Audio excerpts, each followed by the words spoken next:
Welcome back to Joe Stunner Boxing. Before I start, a big thank you to Daz Pierce, one of my subscribers who invited me onto one of his lives on Facebook. We had a couple of hours with his friend. We were all chatting boxing and other things as well. It was a great laugh. So thank you, Daz. Appreciate that, mate.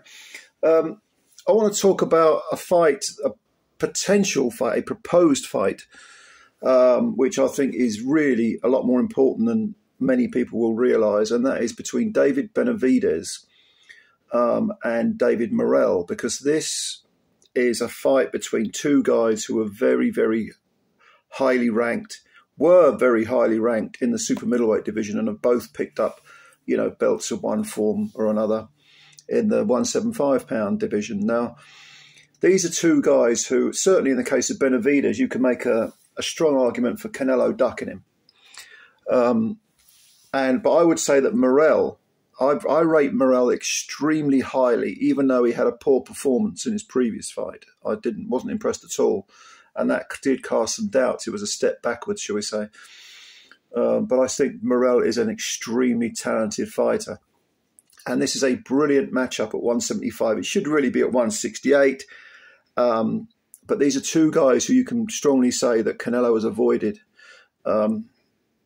And weirdly enough, I think Canelo would stand a pretty good chance of beating Benavides. The man prior to his last fight, who I always thought was going to be the last man standing, was David Morel, because I rated him that highly. I thought he was very, very impressive.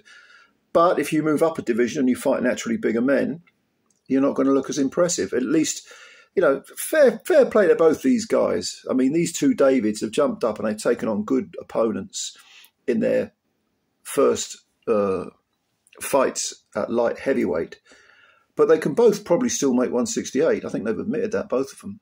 So if Canelo wants it, come and get it. But it's rather unfortunate that they're facing each other and that one will, potentially be eliminated. Floyd Mayweather used to do this an awful lot when he was active. He'd say, well, what's he done to earn a shot at me? So the guy would go and fight another potential opponent and one of them would get eliminated. It's a very sophisticated is the wrong word, but it's a very sort of crafty way of eliminating potential opponents, without actually having to face them. But let's have a quick talk about both these fighters, because David Morel, who, like I say, I rate extremely highly, he's currently 11 wins with 9 KOs, no draws, no defeats. He's from Cuba. He's 26 years of age. He's a southpaw. And again, he can still make 168, but his last fight was at 175, and he beat a guy called Radovich Kaladzik, who came in with a 29-2 record. And Morel did win, but he didn't look particularly impressive doing it. He won a unanimous 12-round decision, picked up some secondary belt, I think, and he won 8 or 9 of the rounds, but didn't look great. He was being clipped and caught. And when you consider what he was like at 168, where he looked like a real killer, bashing out people in 1 or 2 rounds, getting some very sort of spectacular highlight reel KOs, it was a bit disappointing, and probably his stock fell a little bit. But having done the 12 rounds with Kaladzik, he might be settling into that new poundage a bit better.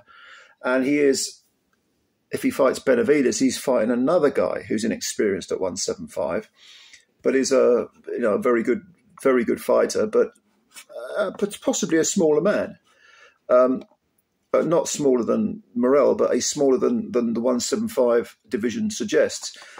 So if you look at Benavides, I mean, 29 wins with 24 KOs, no draws, no defeats. He beat Alexander Gvozdek to win the WBC interim title. I don't know why we need that, but there it is. Prior to that, he beat Demetrius Andrade, stopped him in 6 rounds. I think Andrade quit after 6. Andrade was really just a middleweight, so that was not really a surprise. He's got a great win, unanimous decision over Caleb Plant, which I think is a very good win. And that was for the interim super middleweight title, and I think that got him the number 1 ranking to face Canelo, but Canelo didn't want it. And then he beat, prior to that, he beat David Lemieux. That was in 3 rounds, Lemieux's last fight. And he's got wins over an older Anthony Durrell, not Andre Durrell, Anthony Durrell. People like Ronald Ellis, Tyrone Davis. You know, these are decent names, decent sort of B- level names. And he is a good fighter. He is a good fighter, no doubt about it. Benavides, very physically strong.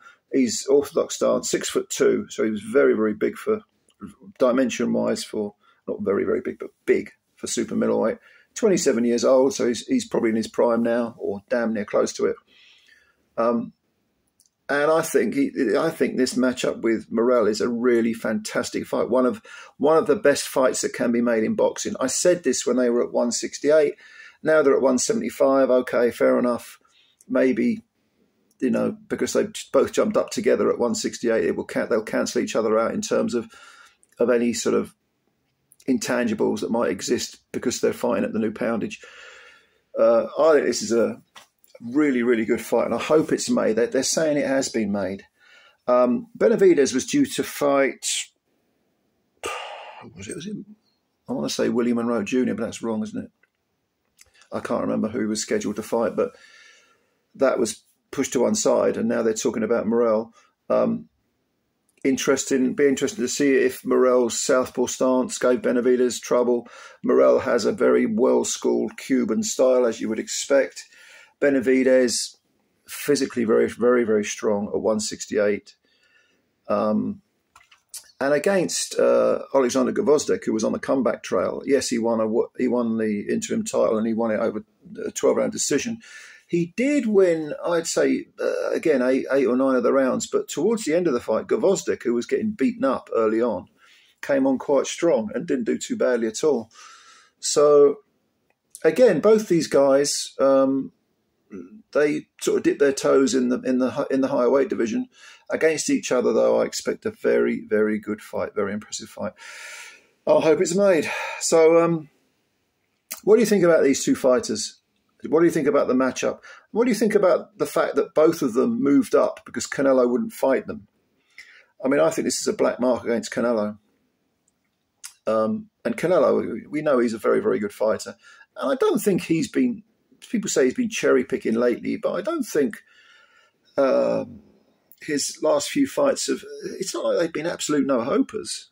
I mean, stylistically, you could say they're made for him, but you know, I wouldn't be too harsh on Canelo, but at the same time, I don't buy into this idea that he himself has said, well, I've earned the right to fight who I want to fight. No, you haven't. If you hold world titles, you have to defend them against the most deserving challengers. That's what being a champion is, all right? And Benavides and Morel, certainly Benavides, has earned his right to face you, and yet he had to jump up a division to get away from you. I don't think that's a very impressive form on behalf of Mr. Canelo. But hey, what do you think? Let me know. Comments below, as always. I'll give them a read, answer some. And thank you, as always, for your time. I really do appreciate it. Please subscribe to the channel if you're new, because you help us out a great deal by doing that. It takes a second, costs you nothing. And also hit the like button as well. That'd be a big help. All right, ladies and gentlemen, thank you very much, and bye for now.